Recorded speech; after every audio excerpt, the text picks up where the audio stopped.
Especialista en adicciones. Esteban, ¿cómo estás? Buen día, ¿cómo va? ¿Qué tal, José Luis? Muy buenos días, un gusto enorme de saludarte. Igualmente. Estuviste en el exterior hace poco, ¿no? ¿Cómo? Estuviste en el exterior hace poco. Es cierto, estuve en Viena en marzo participando de la reunión anual que realiza la Comisión Internacional de Drogas de Naciones Unidas. La verdad que una experiencia muy enriquecedora para poder entender cuáles son hoy las placas tectónicas que están colisionando en esto del prohibicionismo y el abolicionismo. Ajá. Como síntesis de ese encuentro, ¿hay una visión del daño de lo que está ocurriendo a lo que vamos a ir ahora, que es el tema de la expansión del consumo de marihuana, que no sé si es, yo no quiero usar el término a nivel global, ¿no? Pero lo que pasa por lo menos en Estados Unidos o lo que ya está pasando en Argentina y que tiene que ver con esta convocatoria a tu persona. Hay documentos realmente muy críticos por parte de Naciones Unidas sobre esto, en función de defender lo que son las convenciones internacionales sobre estupefacientes, la última del 88, que es la que rige el sistema internacional de control y que tiene en Argentina, por ejemplo, y en muchos países, rango constitucional. Entonces, tenés por un lado la posición de los organismos internacionales y por el otro países que han ido avanzando en esta mirada tan compleja, mezcla de progresismo, mezcla de libre mercado, y también lo que dice la ciencia, ¿no? En función de no estar comprobado estos supuestos beneficios terapéuticos del cannabis mal llamado medicinal. Creo que la discusión pasa hoy por ese lado. Claro. Justamente nosotros publicamos en la edición 1337 de Noticias y Protagonistas parte de lo que ha sido un trabajo muy grande del Washington Post, donde se señalan, entre otras cuestiones, el trabajo de la colega Caitlin Gibson. Dice, un porro típico fumado hace décadas contenía menos de un 4% de THC, el compuesto psicoactivo de la marihuana, que provoca la sensación de colocón. Yo la verdad que tuve que buscar qué significaba el término. En la actualidad, la flor de cannabis seca contiene una media de entre el 15% y el 20% de THC, en tanto que los productos de alta potencia más populares entre adolescentes, como los aceites concentrados del THC, los comestibles, las ceras y los cristales, suelen contener entre un 40% y más de un 95% de THC, un aumento astronómico de la potencia con impacto significativo en el cerebro adolescente en desarrollo. Esto es, eh, esto es un acto criminal directamente. Es tenebroso, sin caer en miradas o enfoques bíblicos. Creo que ha llegado el tiempo en el cual vemos cómo a lo malo se lo llama bueno y no estamos, creo que, contemplando o poniendo sobre la mesa el impacto que todo esto está teniendo, sobre todo en población adolescente. El informe publicado es realmente muy interesante porque esta mirada de vuelta progresista del consumo de cannabis y el reggae y todo lo que eso traía aparejado en su momento, tenemos que comparar de vuelta la potencia, la concentración de THC que tenían esos productos originalmente y los que tienen ahora, intervenidos por el mercado, y sobre todo lo que son los comestibles, como por ejemplo las gomitas, los caramelos, los brownies, las resinas. En Estados Unidos tenemos hoy un complejo escenario cuando uno analiza las estadísticas de ingresos a emergencias hospitalarias de niños menores de 6 años intoxicados por ingerir gomitas o caramelos que tenían en su poder sus padres, o brownies, por ejemplo. Tenemos que también advertir cómo la industria tabacalera, que al ver reducidos sus ingresos por las políticas antitabáquicas, cambió su esquema de negocios hacia los vapeadores, y hoy tenemos adolescentes de Estados Unidos que utilizan los vapeadores para meter en los cartuchos las resinas de alta concentración de cannabis y vapear y fumar eso. Entonces el daño que estos va a tener sobre la población de adolescentes es inmenso. Claro. El tema de que hay una vinculación entre el consumo de marihuana y el brote psicótico en adolescentes ya no puede ser motivo de debate, ¿no? Acá, bueno, en Mar del Plata, hace no demasiados meses tuvimos un caso, un joven que venía con serios problemas de droga, mató a su mamá, mató a su abuela, dejó muy mal herido a su abuelo.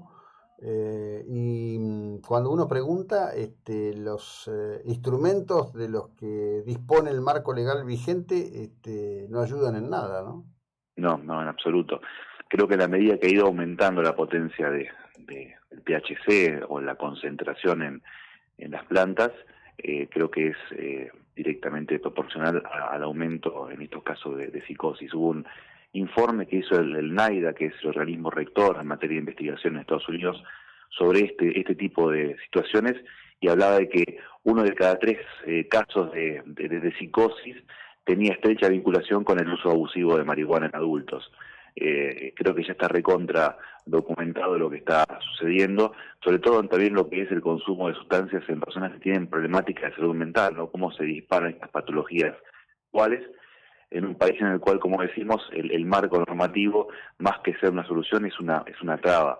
Y en un país en el cual tenemos que decir que también se ha dejado de medir la prevalencia del consumo de marihuana, como que uno no quiere medir porque no quiere ver, o porque no le interesa en realidad, porque la política pública en Argentina hace tiempo que ha empezado a apuntar no a reducir el consumo, sino a administrarlo. Entonces tenemos que decir que la última encuesta en población general, que es la que mide 12 a 65 años, es del 2017.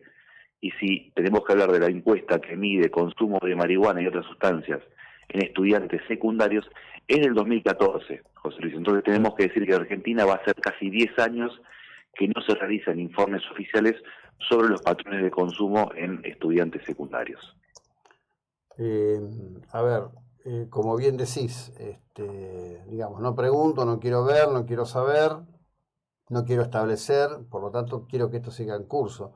A mí nunca me ha parecido que sea inocente o ideológico esto, creo que la ideología es una tapadera, la verdad. Sí, porque también creo que han sabido imponer desde el discurso esta dicotomía entre lo que algo es y lo que algo se cree que es. Y entonces en esa disyuntiva vence la creencia, vence la ideología, y han sabido como poner ese manto, ese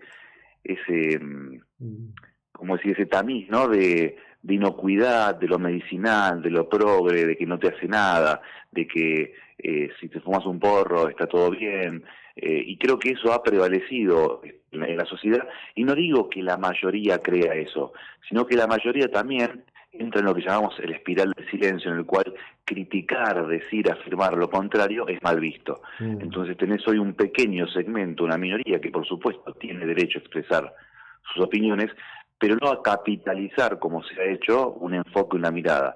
Creo que hoy la explicación más grande de por qué ha aumentado exponencialmente el consumo de marihuana en adolescentes en Argentina, insisto, cosa que no se ha medido, pero que la experiencia nos lo indica, es la enorme disponibilidad en Argentina.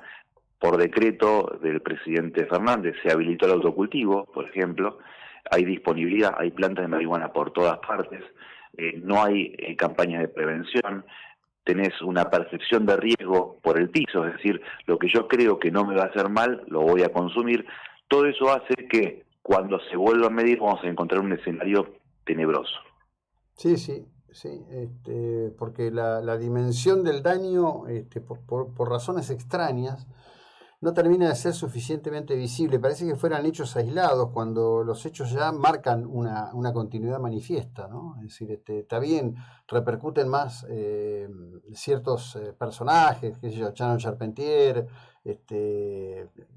por citarlo a él, que no es exclusivo bajo ningún punto de vista, pero termina quedando encapsulado como que es la historia de alguien, que es la historia de alguien, pero que expresa un problema de conjunto, ¿no? Es que Chano y tantos otros casos más, no puede decir que tengan el brillo necesario para hacer noticia, son los menos. Creo que hay tantos casos. Yo integro, por ejemplo, la Mesa Nacional de Organizaciones que trabajan en adicciones, y en el grupo que tenemos, los relatos que aparecen son tremendos. Lo hablaba otro día con el presidente de la Federación de ONGs de Argentina.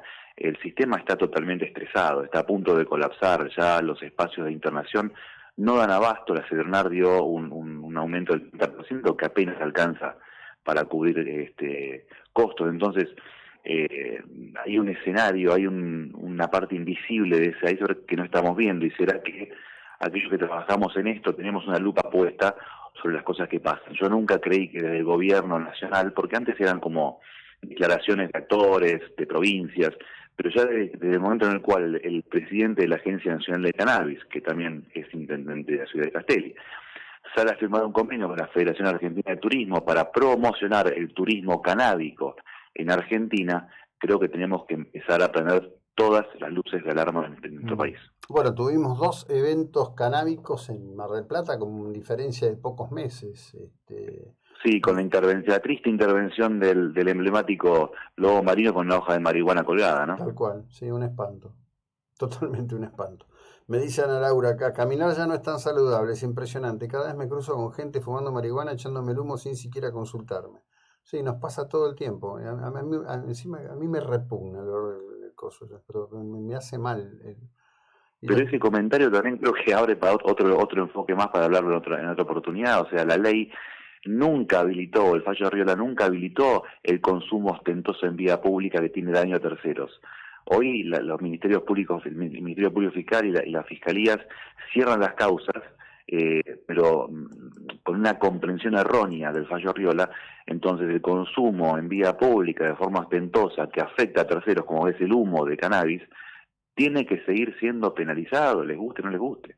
Sí, bueno, acá tenemos el máximo, que es un fallo del juez Tapia que le dio instrucciones a la policía hasta en gramos. Es decir, se presentó una organización canábica, dijo que la policía perseguía a los consumidores. El juez dijo que tenía razón, pero no se quedó solo con el consumo de cannabis, sino que lo amplió a toda la lista de cualquier consumo que pueda haber, estableciendo cantidad de gramos. Y el policía dice, ¿qué tal? ¿Cómo le va? ¿Cuántos gramos lleva usted encima? Y ahí puede actuar o no. Es todo ridículo, es una locura todo esto. Es verdaderamente una locura, una locura. Como siempre te agradezco la ilustración y el tiempo, muy amable. Un abrazo. Un abrazo grande, José Luis. Bien, Esteban Bud, especialista en adicciones, 8:14 minutos. Ya